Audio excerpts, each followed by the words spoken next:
देखो, अब यहाँ पे ना एक इम्पोर्टेंट चीज ये है। अब प्रिंट कल्चर हमने दो उसमें डिवाइड किया था, एक तो यूरोप वाला देखा था, पर यूरोप से भी पहले हम गए थे चाइना, है ना। और उसके बाद वी हैव सीन के हाउ प्रिंट डेवलप्ड। अब ऐसे ही डेवलपमेंट हुआ था इंडिया में। इंडिया में भले थोड़ा सा लेट हुआ, लेकिन ये स्टार्टिंग पॉइंट है, ये भी इंपॉर्टेंट है, इसलिए इसको कर लो। अब इंडिया में जब शुरुआत हुई थी तो सबसे पहले पोर्टुगीज मिशनरीज लेके आए थे प्रिंटिंग प्रेस। कहाँ पे? गोवा में। तो ये तुम्हारा एक एमसीक्यू वाला क्वेश्चन भी बन जाता है, कई बार ये पूछ सकते हैं कि भाई प्रिंटिंग प्रेस इंडिया में कब आई थी।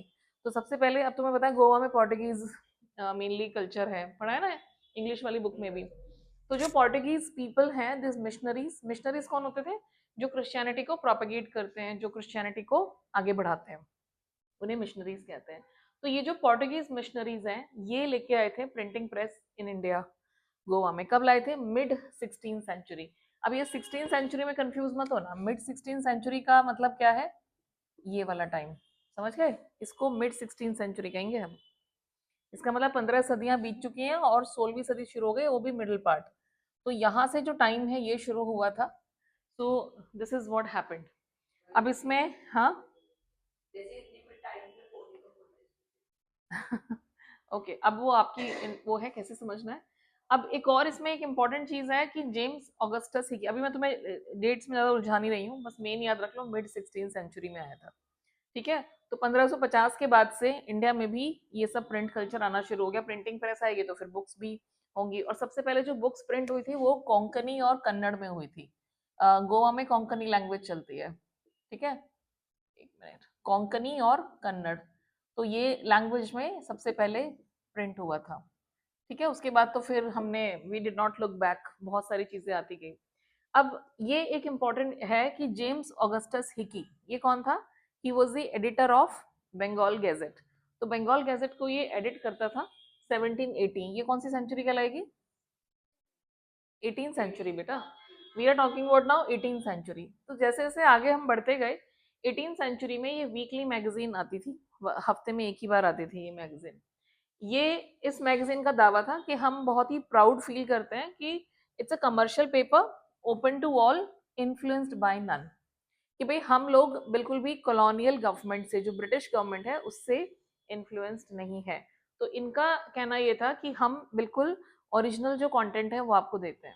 अब लोगों को सबसे ज्यादा मजा किस चीज में आता है? गॉसिप में।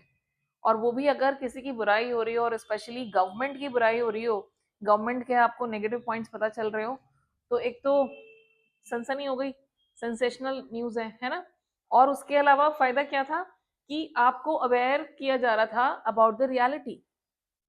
तो नॉलेज की नॉलेज मिल रही है और गॉसिप की गॉसिप हो रही है। तो इसने क्या करा? इसने बताया कि भाई इंपोर्ट के बारे में, कि भाई बाहर से क्या क्या इंपोर्ट हो रहा है। ये अंग्रेज क्या कर रहे थे? वहाँ अपनी यहाँ से रॉ मटेरियल भेज दिया, है ना सारा, और वहां से महंगा सामान बन के आया, वो हमें भेजा जा रहा था। लोगों को इतना क्रेज हो गया था उस समय पे कि हमें तो फॉरेन चीजें ही, मतलब जो बाहर की चीजें हैं ना, वो ही हम यूज करेंगे एंड एवरीथिंग। सो इम्पोर्ट के बारे में बताया। देन सेल्स ऑफ स्लेव्स, के स्लेव्स कैसे भेजे जा रहे हैं। इंडिया से भी बहुत सारे स्लेव्स जाते थे, पता है आपको? ये प्लांटेशन में काम करने के लिए इंडिया से जो दलित्स वगैरह होते थे उनको भेजते थे। अब ये चीजें कॉमन लोगों को तो पता नहीं थी। अब उन्हें ये अवेयरनेस मिली, किसके थ्रू? प्रिंट के थ्रू, समझ रहे हो? तो अगर ये क्वेश्चन, एक जनरल क्वेश्चन भी आता है कि भाई क्या प्रिंट ने लोगों को अवेयर किया?